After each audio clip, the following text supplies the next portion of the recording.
Vazhapadi bus நிலையம் முன்பு அண்ணா பல்கலைக்கழகம் மாணவி பாலியல் வன்கொடுமை விவகாரத்தில் போராட்டம் நடத்திய சௌமியா, அன்புமணி உட்பட பாமகவினர் கைது செய்ததை கண்டித்து ஆர்ப்பாட்டம் நடத்தினர். அண்ணா பல்கலைக்கழக மாணவி பாலியல் வன்கொடுமை தொடர்பாக தமிழக அரசை கண்டித்து போராட்டம் நடத்த முயன்றதாக பசுமை தாயக மாநில தலைவர் சௌமியா அன்புமணி சென்னையில் கைது செய்யப்பட்டார். அதனைத் தொடர்ந்து தமிழகம் முழுவதும் பாட்டாளி மக்கள் கட்சியினர் மற்றும் பசுமை தாயக அமைப்பினர் கண்டன ஆர்ப்பாட்டங்கள் மற்றும் சாலை மறியலில் ஈடுபட்டு வருகின்றனர்.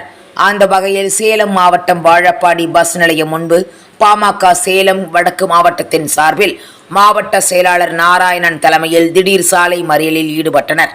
திமுக அரசை கண்டித்து கோஷங்கள் எழுப்பினர். இதில் சேலம் ஒருங்கிணைந்த மாவட்ட வன்னியர் சங்க செயலாளர் குணசேகரன், பசுமை தாயக மாநில துணை செயலாளர் வெங்கடாச்சலம், மாவட்ட தலைவர் கேசவமூர்த்தி, மாவட்ட அமைப்பு செயலாளர் செல்வம், மாவட்ட தலைவர் ராஜமூர்த்தி உள்ளிட்ட பலரும் இந்த கண்டன ஆர்ப்பாட்டத்தில் மற்றும் சாலை மறியலில் ஈடுபட்டனர். வாழப்பாடி போலீசார் 50க்கும் மேற்பட்ட பாமகவினரை கைது செய்து தனியார் மண்டபத்தில் அடைத்து வைத்தனர். இன்று பசுபிதாயத்தினுடைய மாநில தலைவர் சௌமியா அன்புமணி அவர்கள் நீதி கேட்டு ஆர்ப்பாட்டம் செய்ய வந்தவரை கைது செய்து அடைத்திருக்கிறார்கள். இது வன்மையாக நாங்கள் கண்டிக்கிறோம். இன்று பாட்டாளி மக்கள் கட்சி சார்பாக கண்டன ஆர்ப்பாட்டம் நடந்து கொண்டிருக்கிறது. இது தொடரும். அவங்க உடனே அரெஸ்ட் பண்ணணும், உடனே விடுதலை செய்யணும். இது இந்த திமுக அரசு அவர்கள் மீது யார் குற்றம் செஞ்சாலும் அவங்க மீது நடவடிக்கை எடுக்காமல் நியாயம் கேட்க வந்தவர்களை கைது செய்கிறார்கள். இன்று தமிழகம் முழுவதும் எங்கள் பாட்டாளி மக்கள் சார்பாக